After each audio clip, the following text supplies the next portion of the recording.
La luz espiritual, el arcano 19 en el camino iniciático del tarot, según la psicología de Carl Gustav Jung.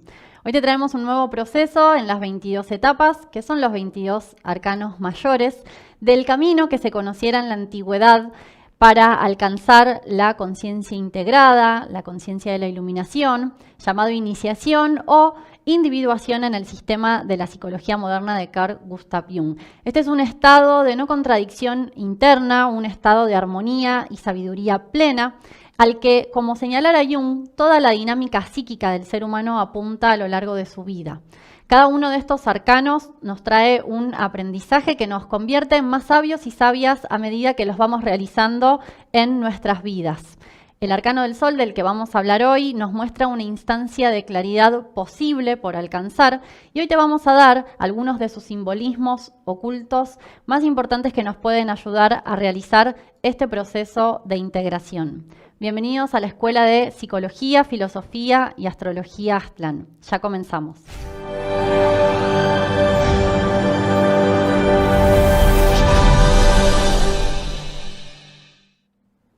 Muy bien, hoy vamos a hablar entonces del arcano del sol, uno de los 22 arcanos mayores, teniendo presente que al indagar en estos simbolismos, en los significados ocultos de los arcanos, claramente siempre quedará mucho por decir de cada detalle, cada escena, cada figura, cada color, cada gesto guarda un significado en especial que nos ayuda a descifrar más acerca de nuestra propia mente, porque como Jung descubriera en su sistema de psicología, cada uno de estos arquetipos representados en los 22 arcanos mayores muestra la esencia de la vida humana, muestra cuáles son los aprendizajes fundamentales que el ser humano viene a aprender en la escuela de la vida. Por lo tanto, ¿a qué nos referimos cuando hablamos de tarot terapéutico en este sentido? A que cuando estoy en un estado de confusión, de falta de claridad, y vamos a ver que el arcano de hoy tiene que ver mucho con esto, con lo que nos podría pasar cuando consultamos al tarot o cuando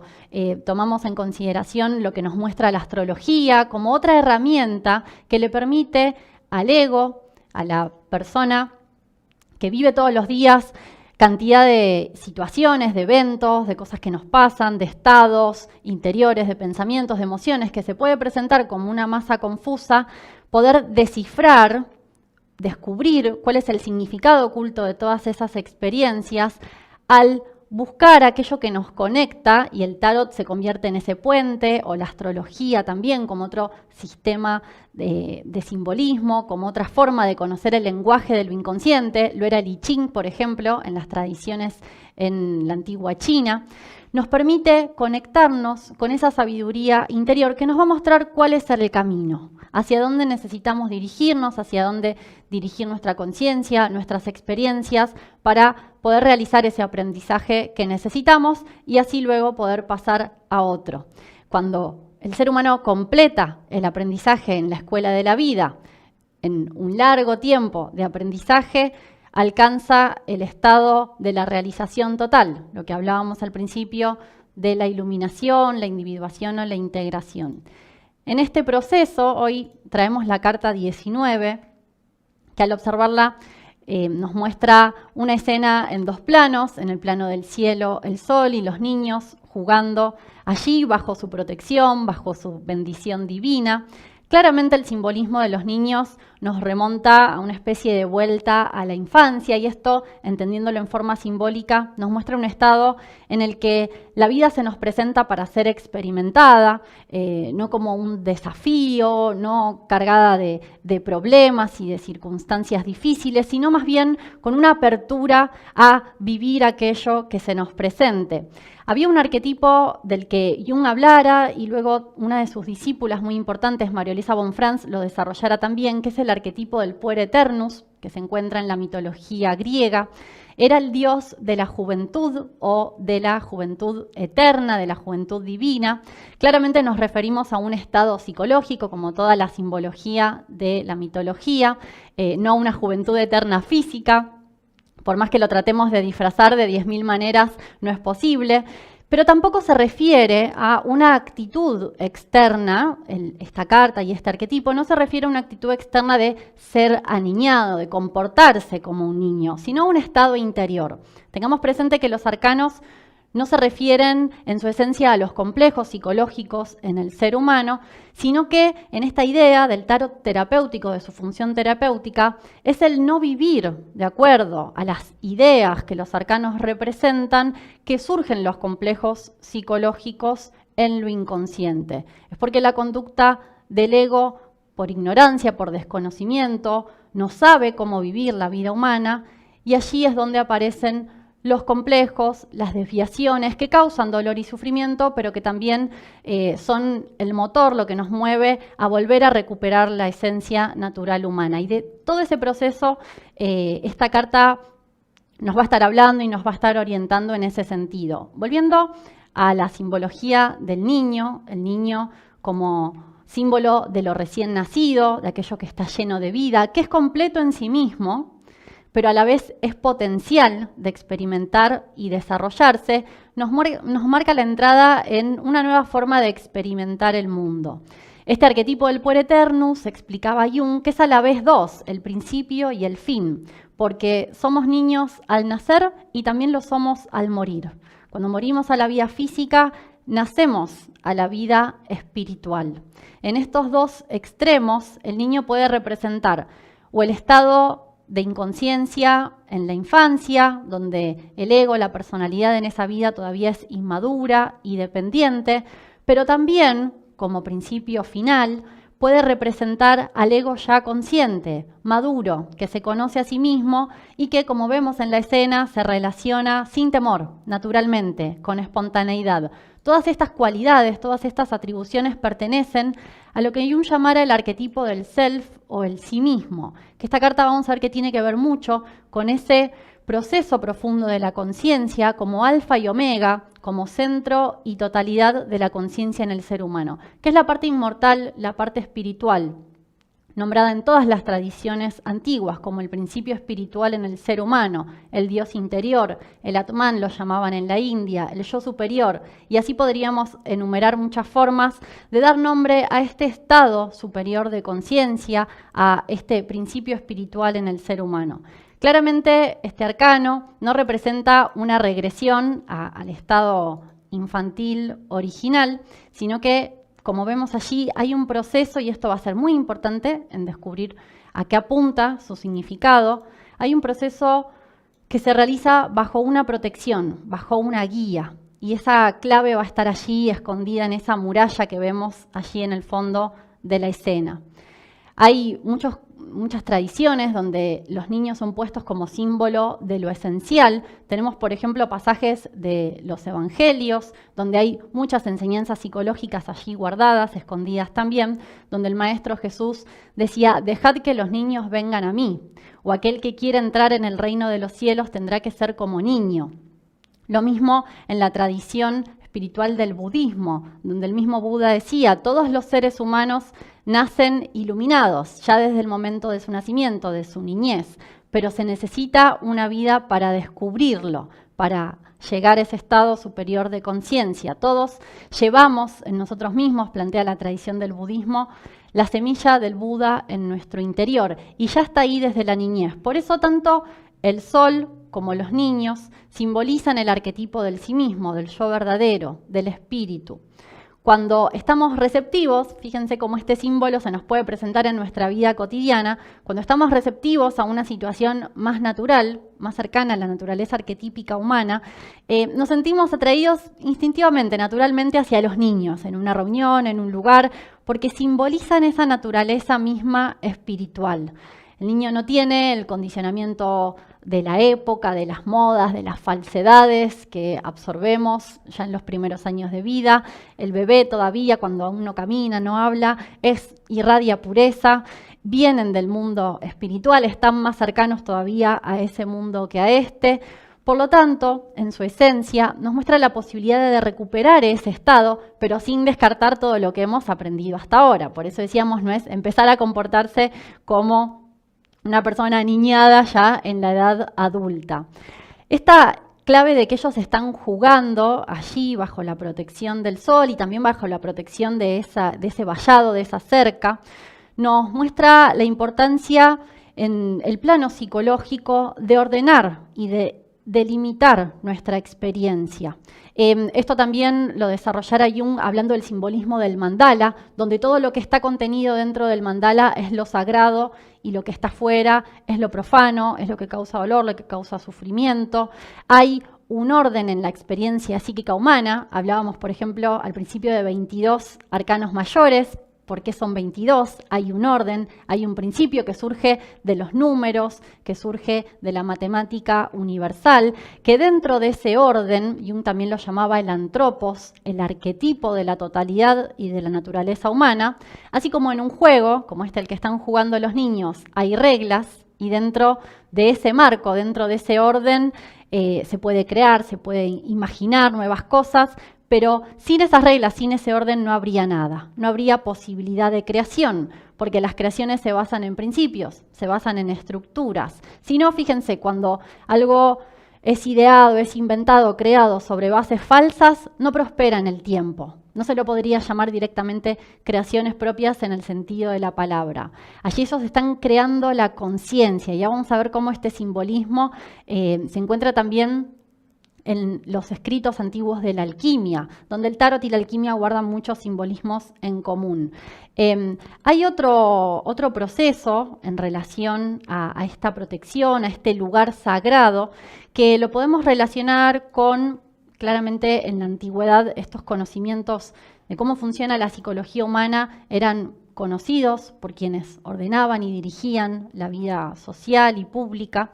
Esta especie de jardín donde están los niños allí jugando se relaciona con el témeno sagrado de la antigua Grecia, de lo que hoy quedan ruinas, que témeno significa recinto, y era un terreno delimitado y consagrado a un dios, o sea, un lugar especial donde adquirir una conciencia y realizar una experiencia especial. No se hacía esto en cualquier lado, en cualquier momento. Allí en general había un altar y había que someterse a una purificación antes de poder ingresar en él. Era un lugar aislado, sagrado, pero aislado del espacio de la vida cotidiana.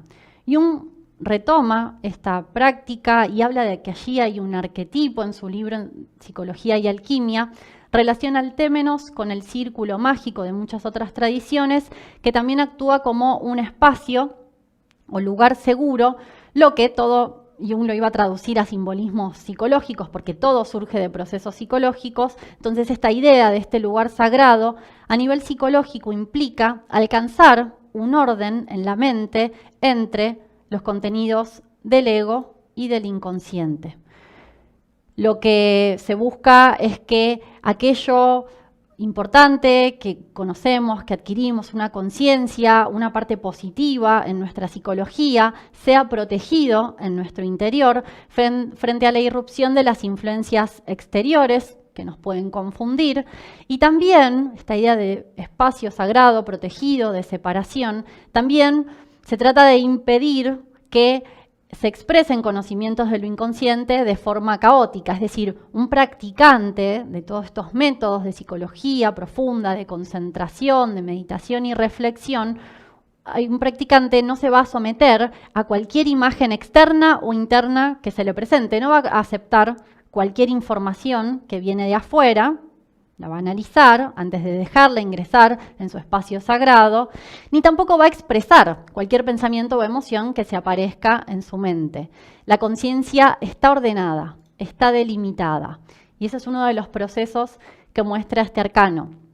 También tenemos el símbolo de los gemelos, que se asocia con el proceso de creación, la unión de los opuestos. En muchas leyendas antiguas y mitos se representaba el potencial creador a través de la unión. Tenemos un ejemplo muy conocido, el de Rómulo y Remo, que fundan Roma, la iniciación de toda una civilización a partir de dos.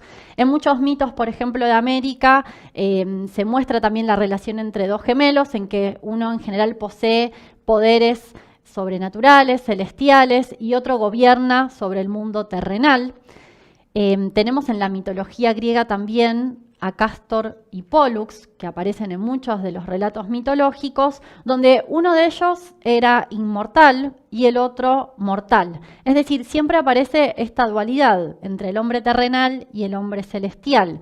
Otra forma de entender, de representar al ego, a la personalidad física, el cuerpo físico y su personalidad en esta vida, y a lo superior, al yo real, inmortal, la parte espiritual, lo que Jung llama el sí mismo o self.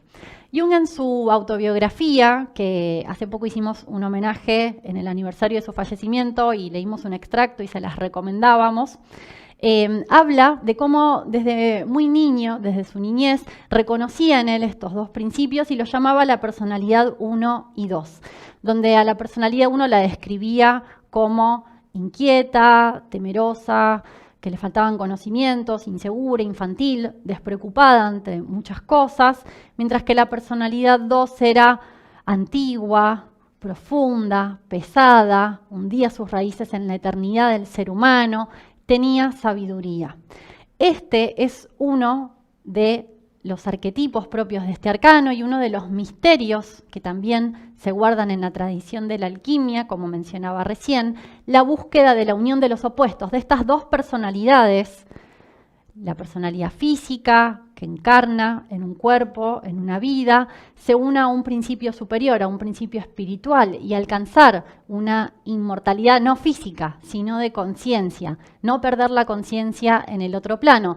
Este proceso en la mitología era llamado la conjunctio oppositorum o la unión de los opuestos, el hierosgamos, las bodas místicas o el matrimonio sagrado. Jung desarrollara también mucho acerca de los conocimientos de la alquimia, donde para los alquimistas era la creación del hijo interno, el hijo del hombre, entre el hombre y la mujer, que se daba esto en las familias alquimistas de la Edad Media, entre el adepto y la soror mística. Aquí vemos esto representado en este arcano, donde uno de los niños vemos que tiene una expresión más fuerte y la otra podemos interpretar que es una niña, ya que su forma física es más esbelta, se están uniendo entonces todos los opuestos en el ser humano, consciente, inconsciente, principalmente como mencionábamos recién, va hacia la integración de las dualidades. Por otro lado tenemos el arquetipo del sol en este arcano, que es el nombre de la carta, que está guiando, dirigiendo, protegiendo este proceso que se da en la Tierra. Y el sol, claramente sabemos que es la fuente de toda la vida en el planeta. En la astrología es el símbolo de la vitalidad de la persona, según el sol en su carta natal. Recibimos los seres humanos su energía directamente a través de sus rayos, pero también indirectamente a través de muchas otras formas. Por ejemplo, en los combustibles, como símbolo de energía, ¿no? Y algo que hoy está muy presente en nuestro día a día, hablar de la energía. Bueno, la energía principal, fundamental que todos necesitamos es la energía solar, lo sepamos o no. No solo por los paneles solares, sino porque también, fíjense, a nivel material, indirectamente, el carbón, el gas natural, que se forman por la descomposición de seres vivos de miles y miles de años, millones de años atrás, que han absorbido y acumulado el poder de la energía del sol. Todo está movido por la energía del sol. Nos alimentamos físicamente también, los vegetales que consumimos o los animales, si somos carnívoros, se han alimentado de esos vegetales, crean su vitalidad a través de la luz solar. El reino vegetal necesita de la luz solar para existir.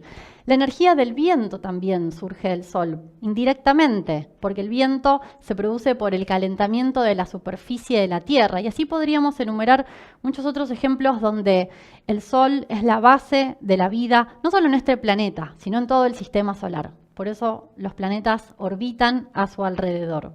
Aquí en el arcano el rostro del sol se nos presenta con una forma humana, un rostro benevolente que nos transmite su seguridad, su protección. Esto era un símbolo también en la alquimia, donde aparecen muchas representaciones de rostros en el sol o personas con la conciencia solar, como vemos aquí en este ejemplo, alcanzaban lo que los alquimistas llamaban la comprensión dorada, que surgía de esa unión de los opuestos, un estado superior de conciencia, la conciencia solar, donde entonces, como símbolo, que el sol tenga una expresión humana, nos muestra que hay una relación más directa, más consciente con este principio, con el principio del self. Hay muchos otros simbolismos, como los colores de los rayos, las diferentes formas que tienen allí, que es un aspecto esotérico, esta forma de los rayos. Queda mucho, obviamente, siempre por hablar, por eso también lo desarrollamos a través de cursos y clases, pero sí podemos ver que el sol se nos muestra en esta forma en el cielo de forma plena, de forma constante. Su influencia siempre está presente porque es la fuente de energía fundamental, como lo es el sí mismo. El sol interior en el ser humano está representado por lo que Jung llamaba el self o el sí mismo. Es la forma fundamental, lo que sostiene toda la experiencia y la conciencia humana. De allí que no nos resulta ahora tan difícil, si tenemos todo esto en cuenta, entender por qué el sol era tan fundamental en las tradiciones antiguas. Porque sin el sol, como decíamos, no existiría la vida ni en nuestro planeta, ni en todo el sistema solar. Por eso todos los pueblos antiguos rendían culto al sol. Al dios Ra en la tradición egipcia, a Inti en la tradición de los incas, Apolo, Helios en la tradición griega, Surya en el hinduismo. Muchos pueblos, pero principalmente los egipcios, también los aztecas, los incas, rendían adoración y culto al dios sol. Hay una anécdota muy interesante, muy hermosa que cuenta Carl Gustav Jung también en su autobiografía, donde él viajó por muchas partes del mundo, del planeta, encontrando diferentes expresiones humanas para conocer más acerca del ser humano o comprobar sus ideas acerca de lo inconsciente colectivo, y se encuentra con los indios Pueblo al sur de los Estados Unidos. Y allí recibe una enseñanza, un conocimiento de uno de los chamanes que dirigía en esa población para comprobar esto, ¿no? De que todas las culturas tenían este valor de un ser central, representado por el sol, con el que el ser humano estaba directamente conectado. E incluso sentían una responsabilidad divina con él. Y este jefe de los indios Pueblo le cuenta a Carl Jung, lo pone en su biografía, de cómo todas las mañanas realizaban un ritual en su población, en su comunidad, donde cada mañana se levantaban con la primera luz para adorar al sol y ayudarlo a salir. O sea, no solo el sol nos da la energía, sino que también ellos tenían la creencia y la convicción de que podían devolver en un agradecimiento ayudando al sol salir, y no lo hacían solo por ellos mismos, por su comunidad, sino por el mundo entero, por el reconocimiento de ese principio superior. Hacían consciente esa relación natural que todos tenemos con el principio solar, solo por el hecho de estar vivos en el planeta Tierra. Se daban cuenta ya en ese momento, estamos hablando de 1900, entre 1900 y 1950, que el hombre occidental había destruido la conexión natural con la naturaleza para sí mismo, y que eso hacía que el mundo se fuese volviendo, y hoy ya vemos esto de forma muy clara, se fuese volviendo cada vez más alejado de la naturaleza, cada vez más estéril, más oscuro, más frío. Hoy lo vemos representado en los grandes edificios, en las tecnologías, donde buscamos reemplazar a través de todo eso una relación natural con la vida, con el planeta Tierra. Y decían en estos pueblos que eso indicaba que el sol dejaba de salir, que se perdía esa conexión con el principio espiritual. A pesar de que el materialismo haya hecho todo lo posible por matar nuestra conexión con la naturaleza solar de la existencia, el sol sigue allí todos los días en los cielos, permanece en lo alto como símbolo, a través del cual, cuando veamos al sol, nos puede ayudar, teniendo presente lo que representa este arcano, podemos conectar a su vez con nuestro sol interior, con el self. Y esto Jung lo representa de forma muy perfecta, muy hermosa, en esta imagen que estamos viendo, que es una de las imágenes de su libro rojo, donde allí Jung pusiera, era un gran artista también, además de un gran maestro de filosofía y psicología, pusiera a través de pinturas que él mismo hiciera las imágenes profundas de lo inconsciente. Entonces la realidad se va a seguir manifestando, se impone, y es innegable también para nosotros que ese principio todo el tiempo está allí, apuntando a realizarse, como hablábamos al comienzo, porque incluso en estas situaciones también cotidianas, como dábamos el ejemplo de los niños, que nos atraen naturalmente si estamos más receptivos a una situación natural, También lo mismo nos sucede si nos encontramos frente a un amanecer. Experimentamos, seamos creyentes en algo superior o no, hay un poder también de atracción y experimentamos una especie de misterio, de maravilla y también de esperanza. El sol es símbolo de la esperanza, nos promete un nuevo día, algo que surge, algo que emerge, nuevas oportunidades. Y el sol siempre cumple su promesa.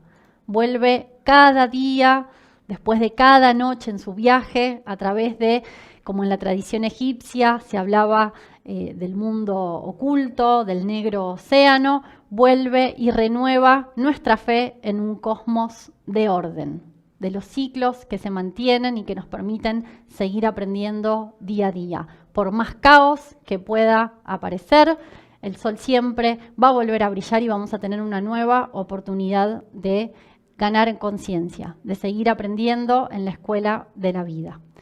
Bueno, muy bien, esto en relación a este arcano, obviamente quedan muchos otros temas por hablar, muchos otros procesos y cómo cada una de estas imágenes de los 22 arcanos se traducen y las podemos encontrar reflejadas en nuestra vida cotidiana. Cómo todas las situaciones externas e internas, situaciones que nos suceden, y estados interiores, pensamientos, emociones, impulsos que surgen, los podemos encontrar allí representados. Los podemos encontrar allí representados en estas historias, en estas escenas del tarot, que tienen un comienzo, que tienen un desarrollo y que apuntan a llevarnos a un lugar. Entonces nos pueden ayudar a sincronizarnos con ese aprendizaje que está buscando hacerse presente, realizarse en nuestra vida. Así como los indios pueblo ayudan al sol salir cada día, nosotros podemos ayudar a nuestro sol interior, a nuestra conciencia espiritual, a nuestra conciencia real, a manifestarse en la vida. De eso se trata este enfoque, esta forma de emplear los arcanos en el tarot, según la psicología de Carl Gustav Jung, el tarot terapéutico. Así que los vamos a invitar, los que quieran aprender más, conocer más de cómo emplear esto como una herramienta en su vida cotidiana. Los vamos a invitar a participar de clases especiales, un curso que vamos a iniciar. Pero antes de despedirnos, los invitamos como siempre, si les gustó el video, que puedan darle me gusta, suscribirse, activar las notificaciones y nos vamos a estar encontrando próximamente en un nuevo video. Gracias a todos y hasta la próxima. Chau. Hola, desde la Escuela de Psicología, Filosofía y Astrología Aztlán te invitamos al nuevo curso de Tarot terapéutico y los arquetipos de Jung. En este curso vamos a redescubrir el Tarot como una herramienta de guía y autoconocimiento desde el enfoque de la psicoterapia de Carl Jung. Veremos cómo el tarot nos muestra los diferentes aprendizajes que hacemos en nuestra vida a través tanto de eventos, situaciones exteriores, como estados interiores, donde cada arcano nos va a mostrar las emociones, los pensamientos, las sensaciones, así como también situaciones de vida concretas que se nos presentan para que realicemos un aprendizaje en la escuela de la vida. Vamos a analizar los arcanos del tarot de Marsella. Primero veremos los 22 arcanos mayores y también los veremos en el tarot de Rider-Waite. En una siguiente etapa del curso vamos a ver los 56 arcanos menores de estos dos mazos, analizando e interpretando el simbolismo, los colores, las escenas, los personajes que aparecen en los diferentes arcanos. Vamos a ver qué procesos psicológicos se relacionan con cada uno de ellos, así como también la relación con la astrología, los planetas y los signos asociados a los arcanos del tarot. Veremos también ejemplos de cómo realizar consultas, tiradas de tarot, qué tener en cuenta a la hora de preguntar, cómo prepararnos para consultar al tarot y qué tipo de tirada va a ser mejor según la inquietud que querramos responder. Abajo te dejamos la información de cómo participar. Te esperamos. Chao.